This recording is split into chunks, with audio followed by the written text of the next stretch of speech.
So I have never seen something like this happen with an expose where this guy gets exposed for talking to like 50 different girls. Then everybody finds out that, you know, it's like it was mostly consensual, it seemed, right? It was consensual. It's damage control. Well, let me go back. All right, we're going to watch this. So he's been getting a lot of hate for this. We're going to find out why. All right, so first things first, this video is not monetized. Immediately trying to, dude, immediately, instantaneously trying to set the stage that he's doing this for like legit. Oh, okay, here we go. To pull a CC in the big 2026. I'm making this in regard to my last video about Sykkuno. I want to clarify how this video came to be, while also taking accountability and apologizing for the mistakes that I made. At the same time, I also want to clear up some misinformation spread about me over the last few days. This video was meant to come out a bit earlier, but I was told by someone in the know that Sykkuno might release a joint statement with his girlfriend, so I chose to wait for that first, just in case. I'll also be going through that later in the video. So, how did this all begin? Well, for me, it was on April 7th when I was reached out to by Mal for the first time. I was told that a Google Doc was released. So she reached out to him to complain about it? Soon about a big content creator. And this is when I was asked if I wanted access to it early to maybe make a video about it. The document was going to publicly release. Which is exactly, by the way, just real quick, this is exactly what I predicted. This is exactly what I thought it was going to be.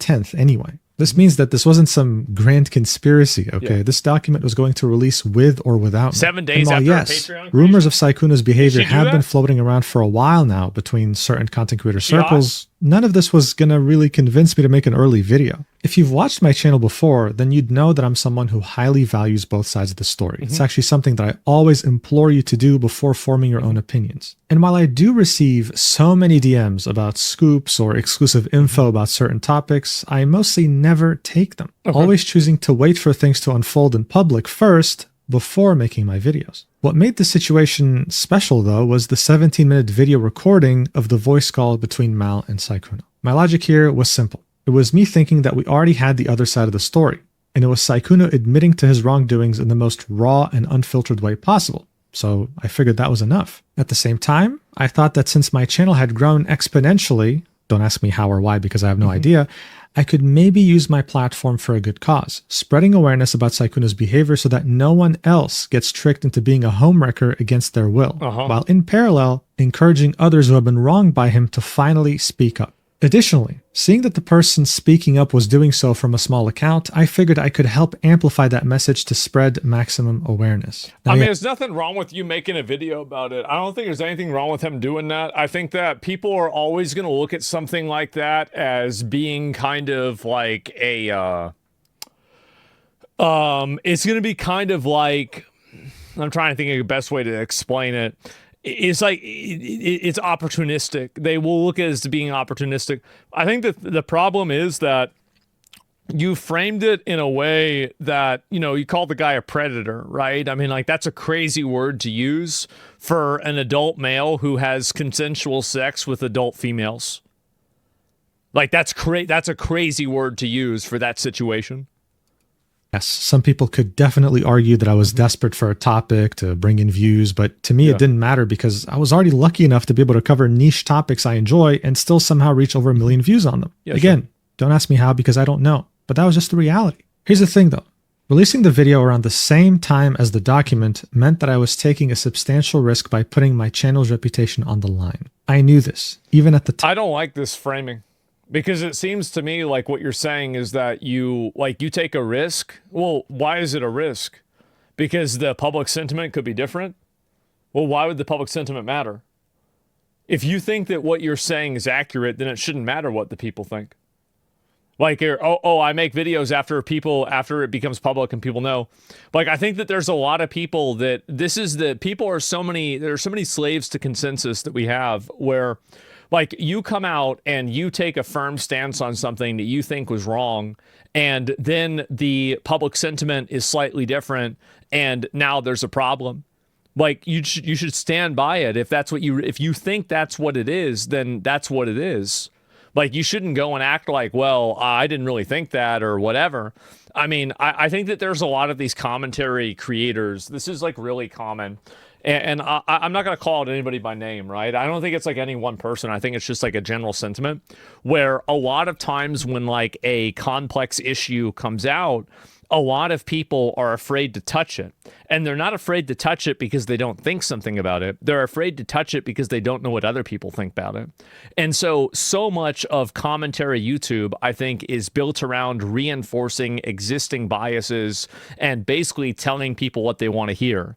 And I understand, I mean, it's entertainment and it's media, etc. But you know, whenever you're giving your opinions on things, saying whether something's good or bad, I think that the value of that gets tremendously diminished when it seems like what you're really waiting for when you make videos is for people to make that decision for you and then for you to tell them what they've already said. And I think there's a lot of examples of that. It's a big problem.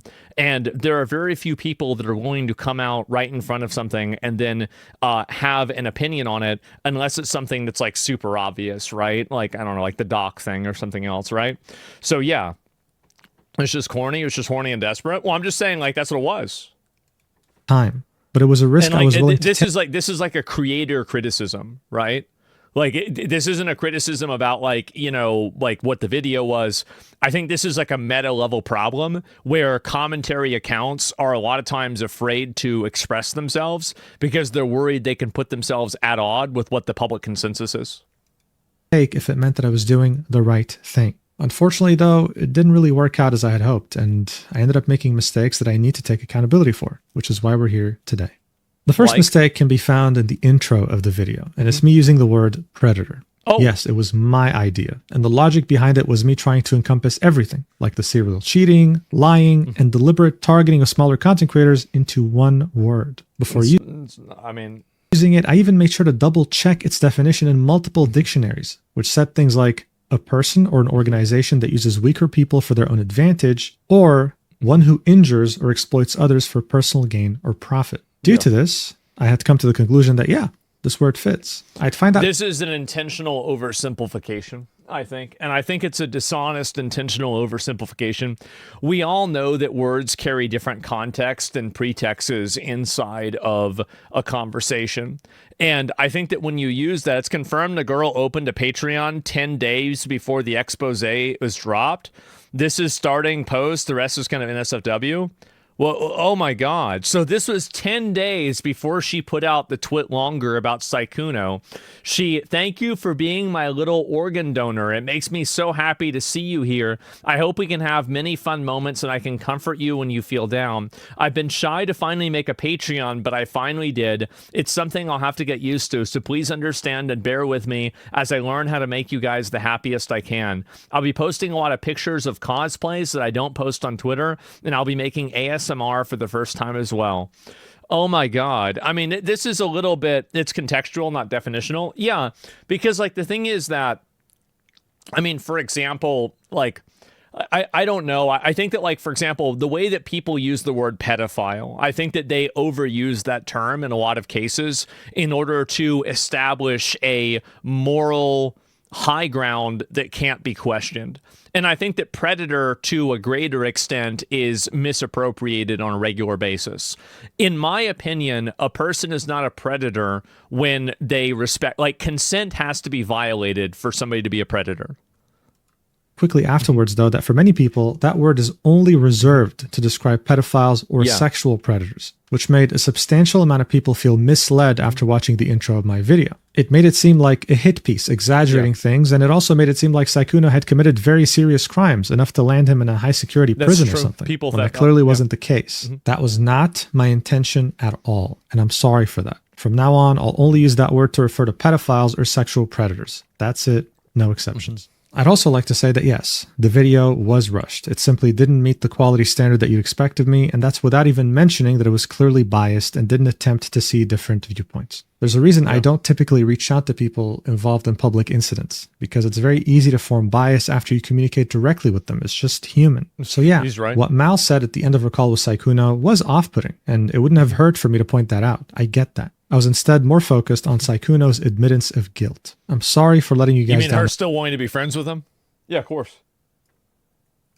In that regard, you trust me with a certain quality standard, and I just couldn't deliver it this time. and that's on me. I also want to apologize to Sykkuno's girlfriend. In the 17-minute video of the voice recording, there was one frame, which represents 1/60th of a second that wasn't blurred. And it leaked to the group chat she was in when she found out that Sykkuno had been cheating on her with multiple people. This frame was enough for certain individuals to confirm her username, and it impeded on her privacy. I was not the one who handled blurring it, but I still included the entire thing in my own video and completely missed that detail. So I take full responsibility for that. I'm sorry. Now look, with all that being said, apologies are great, but there's no use presenting them if there's no attempt to act on them. My bad. And that's exactly what I intend to do. But first, I want to go through some misinfo that was spread about me in recent days and set the record straight. Let's see it. When the video first released, XQC reacted to it almost immediately and would spend his time defending Sykkuno while trying to undermine the things he's done to people. He would also comment on my video. In that comment, he'd make it seem like my problem with Sykkuno's behavior had to do with the lack of clout of the women he reached out to. In any case, what would happen... I would say that's a fair criticism, and I think that you did frame Sykkuno as using a perceived power imbalance inside of the industry in order to leverage that to have a relationship with these girls. I think that that was indicated in the video. I think that's accurate. Next is a narrative that would form saying that I deleted his comment because I couldn't handle his unparalleled wisdom. As you can see, that's false. It's still right here, along with all the wonderful comments left by his community too. I really don't know why he and some other content creators tried so hard to defend Sykkuno's behavior, as if he was their long-lost brother or something. Here's the reason why, and I can speak as somebody else who, like, I didn't really even entirely defend him. I criticize a lot of things, but, like, I think here's the reason why people were critical of it. The reason why is because he didn't do anything that was non-consensual, and the things that happened between him and these girls were private, and I don't think that a lot of people want to have their sexual history and their sexual misgivings be broadcast to the public unless they're inside of the spectrum of illegal activity. And I think that the moment that you do that with especially a famous person or somebody who's well known, I think that it makes a lot of other people uncomfortable because they're worried that now you're creating an ecosystem and a culture around exposing people's sexuality and like their sexual history and other types of private information and private, experiences to the whole world. And you're creating a reward structure and ecosystem around doing it in a way that is not illegal, and it is not even borderline on illegal. And that's another very big difference, right? It's not like any of this is like, oh, it was kind of bad, but it was gray. None of this was even gray. It was purely black and white, and none of it was bad. So in terms of like a legal perspective, right? So that's the reason why people were so defensive about it, because they don't want to have videos made about themselves when some ex-girlfriend frames things in a way, and then they have some YouTuber making a video that gets 1 million views that calls them a predator. Like, that's the reason why. It's purely like people, and this is the thing, they put themselves in that situation and they say, how would I feel if this happened to me? And, I did this, and that would be crazy. That's the reason why. All I know is that cheating has been shunned by humanity for thousands of years, regardless of gender. Maybe normalizing it now. Well, so is, I think this is true, definitely. Well, actually, let me just, it's not even a relevant point. It's probably a bad idea, but hey, you're free to form your own opinion. Yeah. Go for it. Next, some people tried to claim that I changed my video's title because I was scared of a defamation lawsuit from Sykkuno. Sure, a random lawyer from Fiverr might claim that, but it's false. Here's a neat trick. You can go to a website like viewstats.com, go to any channel. We'll pick, Mr. Beast, click on a video, and you'll actually be able to see any thumbnail or title changes since upload. Pretty cool, right? Now, if you were to do that with my video, you'd see that there were no thumbnail or title changes whatsoever since upload. So that's false. And look, defamation... Let me go back and look at this here.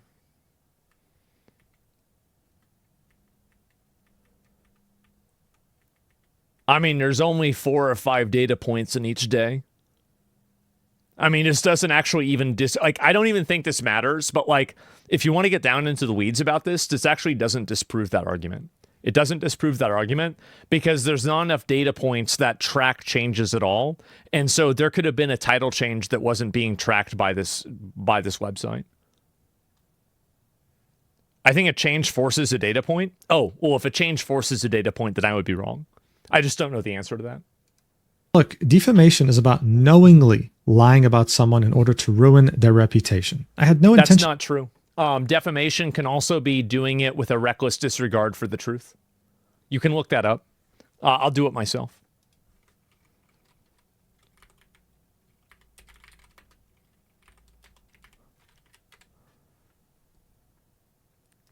So here it is. I can read it right here.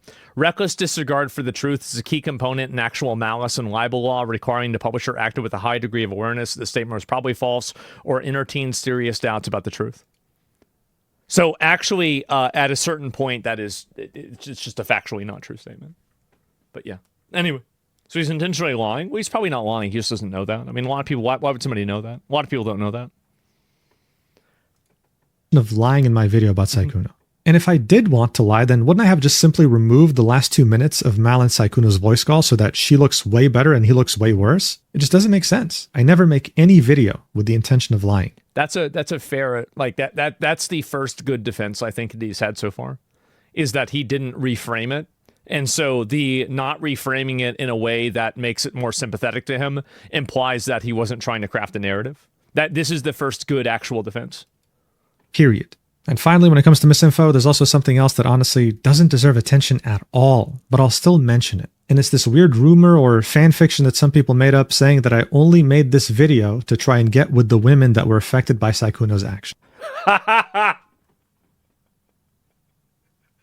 Oh, God. Right. Okay, sure.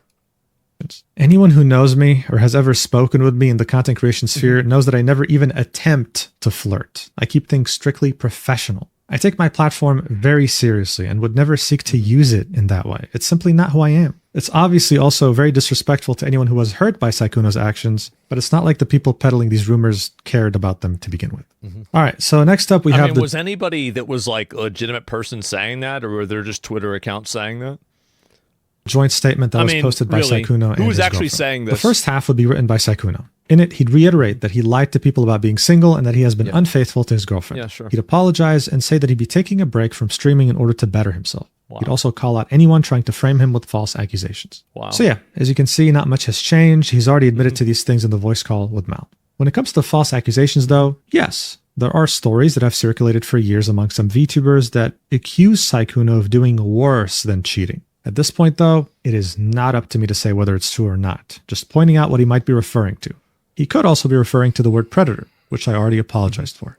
Now, the second half of this statement... Also, that one girl that came out and told that story that was framed in a way that I would never sleep with somebody who wasn't like... I mean, she framed it in a way that would lead people to believe that something happened that was non-consensual. I think that's a fair analysis. It would be written by his girlfriend. She'd express how hard this has all been on her and how hurt she felt over not having a choice on whether this went public or not, saying that she understands that many people were hurt, but that her feelings felt like they weren't really considered. This whole story is lame. One girl got cheated on and a bunch of hoes got played. That's all this is.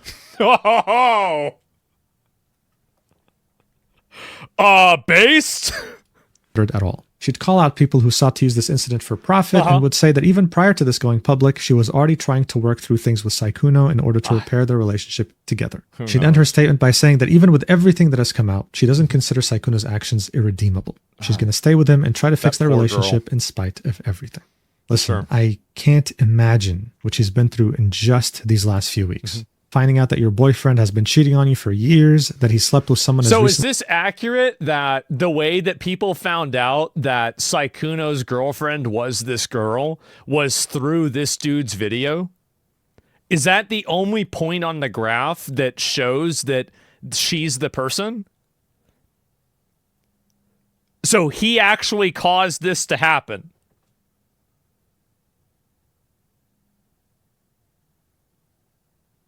Oops. You can't win them all, right? Mistakes happen. You win some, you lose some, shit happens. It is what it is. As December 2025 behind your back, and that he was still trying to arrange a meetup with someone else as you were already trying to fix your relationship after what had happened in December. I mean, seriously, it's just insane. But I do think this needs to be said.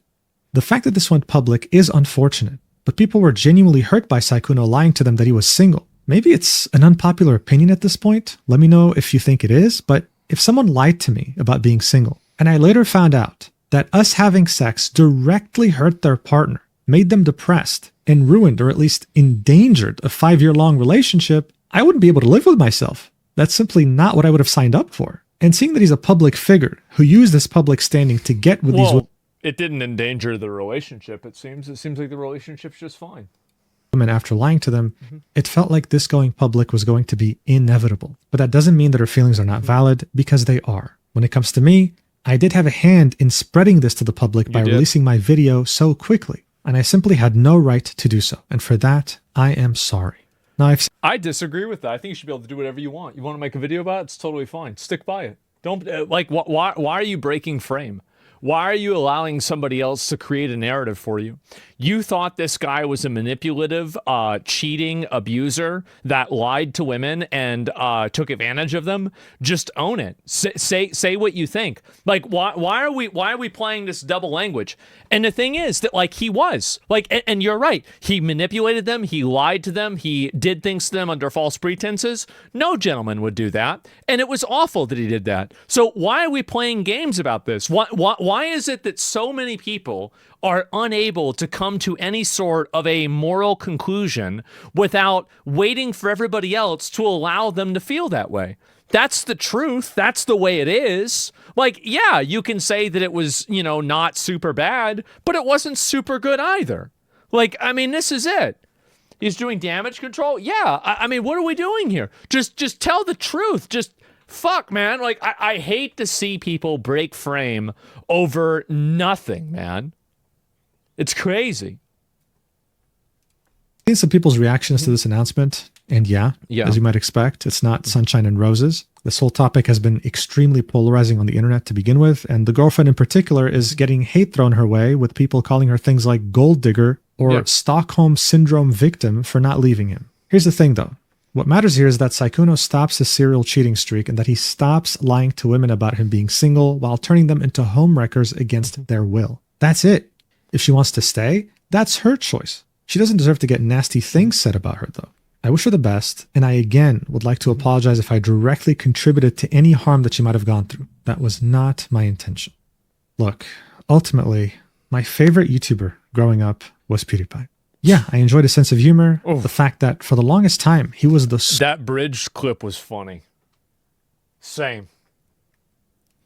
Sole runner of his channel, which gave him so much authenticity, but most of all, what I really liked about him was that he was not ashamed of being human. He would make mistakes, but when he would, he'd also sincerely apologize and work to learn from them. It's no secret that today, as a content creator, if you were to make a mistake, it would be so much easier to wait for it to die down in a week and then continue business as usual, as if nothing had happened. I was even advised by some to do exactly that and not... Yeah, I think that it would have been a better idea for him to just make a statement about it, and that's it. Making a video like this, I think, looks really bad. And the reason why it looks really bad is that you're basically you're losing on both sides, because, like, you've already lost the people that think that Sykkuno is some manipulative abuser, because now you're trying to soften your criticism for him, and from their perspective you are now basically making allowances for a predator, because they agree with that terminology. I don't agree with that, but they do. And so you're losing the audience that you're trying to get by doing that, and then you're also losing the audience. Like, you're not going to have the based red pill viewers watch this and think to themselves, "Oh, he understood what he did wrong." Like, 99 times out of 100, addressing and apologizing for something is really just a mistake. And whenever it's not a mistake, the more words you use, the more wrong you are. If you just say, yeah, I was a bit too much and I'll try to tone it down, it is what it is, right? Moving on. That would have been 1,000 times better than explaining yourself and trying to say, well, it wasn't me that edited the video and it was one frame. Why would it matter if it was one frame? Like, that's like saying I shot somebody, but I only pulled the trigger for, like half of a second, and it was in the entire day. So why don't we talk about the rest of the day rather than a point in time where I shot somebody? Like, if you make a mistake and the mistake is not measured by its frequency, it's measured by its effect. So it doesn't make any sense to me. Like, it's a weird way of downplaying something, and I don't know why you would say that. Mugen attacked Powder for coming out and giving her experience with Sykkuno. I don't know what happened. I that's like a second fucking drama thing. I don't know. But my point is that, and like, I think that, I mean, again, like, I mean, she was right. I mean, for saying what she wanted to say, I think she was fine. But it's like just drama. And anything after is bullshit. Just say sorry. Yeah. Release this video. And I understand why. It unfortunately works. But to me, it's simply the right thing to do, even if it leads to more scrutiny and people disliking me. I screwed up, I'm going to say sorry, and I will improve. So what am I going to change exactly? Well, to start, I'll never give another exception to a scoop or exclusive info. I will do what I've always done on this channel and talk about things that have already played out in public. I don't care if a 5-star general gives me info about World War III starting tomorrow. I will make the video after the nukes drop. I also realize now just how much you guys value my objectivity. I understand that I'm not perfect at it, and I probably never will be, but I'll always... I think one way to really measure whether somebody is authentic or not is how often they go against their own audience. And I think that if somebody never goes against their own audience, the odds are that, like, I mean, waiting for things to be public, I think, is like a double-edged sword. Like, this is just my perspective as another kind of creator inside of the same space, is that a lot of people wait for that consensus because they don't want to be on the wrong conclusion. You, as well as that, I mean, I'm against my audience all the time on stuff. I say that constantly, right? You're waiting for the crowd. Yeah, definitely. Like, I mean, and I react to things as they happen on the first day. And like, you know, like there have been a lot of times where, like, for example, like the Renee Good, like that girl that got shot by ICE, I said, rip bozo the morning she was shot. Now, I think that over time, you know, I've been proven to be right, rip bozo. But at the same time, you know, a lot of people were angry at me for that. But too bad. That's the first one that can come out of my mind, right? And I'm sure there's other examples too. Strive to present information to you in the most balanced way possible so that you can, in the end, form your own opinion. And finally, no matter how much this channel grows, I'll always ask you to be honest with me, and I promise to take accountability when needed, just like how I'm doing right now. So look, if the last video was a deal breaker for you and you want to unsubscribe, then I completely understand. But I won't let you leave without thanking you first. Take care, and may our paths cross again someday. On the other hand, if you're planning to stick around for future content, then I'd like to thank you so much for allowing me to make a mistake and grow from it. I say this all the time when I stream, but not a day goes by where I take any of this for granted. And the fact that so many of you watch me, whether you're driving home, chilling at work, doing chores, knitting, or just eating, I'm so honored to be able to make your day a bit less mundane with my videos. It's truly a blessing. Thank you. I also would like to thank my Discord mods, my friends, and my viewers who reached out during this time. It meant a lot, and I really appreciate it. Jesus the Sykkuno video was live for a week, so I'll keep this video live for a week as well. However, I do plan to private the original video as soon as this video gets uploaded. I hope to be back sooner rather than later, continuing to make videos that you enjoy at the level of quality that you expect of me. As always, thank you so much for watching until the end, and I'll be sure to see you in the next video, whenever that is. Jesus Christ. Jesus. Oh my God. Oh man, what are we gonna do with something about that? I think if I was gonna rate this apology video, I would rate it like I would give it like a 3 or a 4. I would. I think it's a very, very low quality apology video. It wasn't that good. It could have been a lot better. You basically saying he's not a predator. Like, using the dictionary definition, like, this video seemed like you were trying to get people to stop being mad at you. It's not about you explaining yourself or your point of view or, you know, like, because the only thing that he really did wrong, in my opinion, was leak the girl's name. Everything else that he did was totally fine. Like, I mean, if you want to call the guy a predator, I mean, like, technically, I'm sure that you can stretch that definition. And I think culturally, you shouldn't say that about somebody. But at the same time, people are going to have whatever they want. But, like, that was the only real mistake that you made.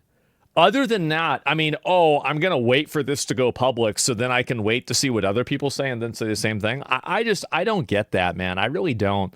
I think it's weird, and that's really it. Another Sykkuno Google Doc dropped. I'm sure it is passive aggressively retaliating still.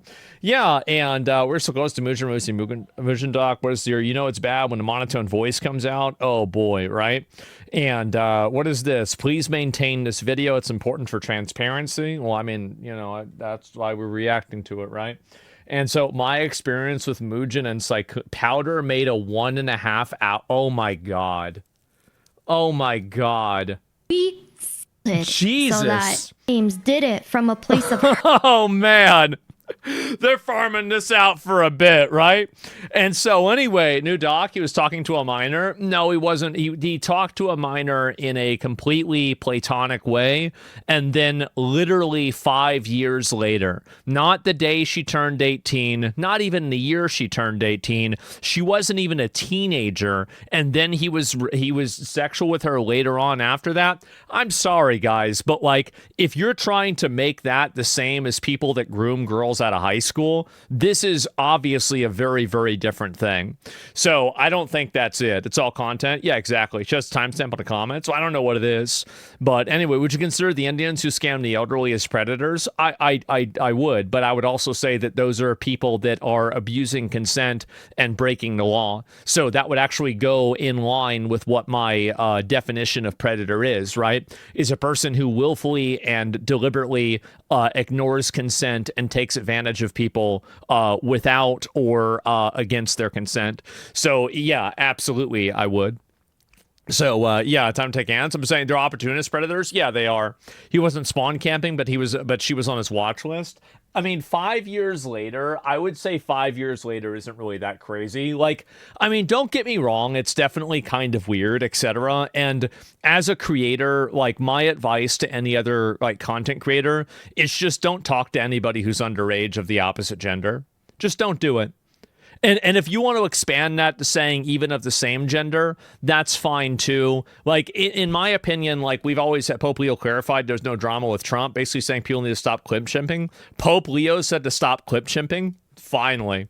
And they're fishing now. Yeah, exactly. Never talk to girls. Yeah, definitely. It's nothing weird. She was 19. He was 27. I mean, that's fine. Like, I mean, that's a pretty big age difference, but like, it's still fine. So this is him talking again about Donald Trump. Oh boy. It's weird for someone in their late 20s to be talking to a 17-year-old. Yeah, but I mean, like, if somebody reaches out that's like a fan and you have like a cordial, polite, 10-minute conversation with them privately and they talk to you like one other time after that, I don't view that as like I don't know the extent of the conversations or what they were. All I'm saying is that I don't think that people should look at interactions with minors as like just automatically sus. I don't think so, because I think that that's like, again, that's like porn brain, like fucking like pedo, like, oh my God, news media scaring me about everything. Like, I don't think that's really accurate, but at the same time, like, it's weird. I don't really think it's weird. Like, I mean, if you talk to somebody who's like 16, like, that doesn't mean that you're trying to sexually groom them, man. Like why would that be the first thing that you think of? Why would you think of that? Why would that be the first thing you come to the conclusion to, right? And so XQC said he'll never talk to or do anything with any underage person ever. I don't blame him. I mean, I really don't. I mean, like, to me, I don't, I mean, like, all my audience is like way older. I don't even have, it's not even a thing that would happen. Like, I don't know, like, I mean, if somebody told me they were 17, they asked me, like, I don't know, what camera do you use? I'd say this is the camera that I use, right? But like, I don't know. I think it goes without saying that you shouldn't have sexual conversations with minors. Like, what are we doing? Like, this is all, if you need this explained to you, you need to go in a box, okay? Like, that's my opinion. It's so obvious. Everybody knows it. If you don't know it, you need to go to therapy. That's it. Anyway, let's see here. Come on. Yeah, it's so fucking weird, man. People are so fucking weird nowadays.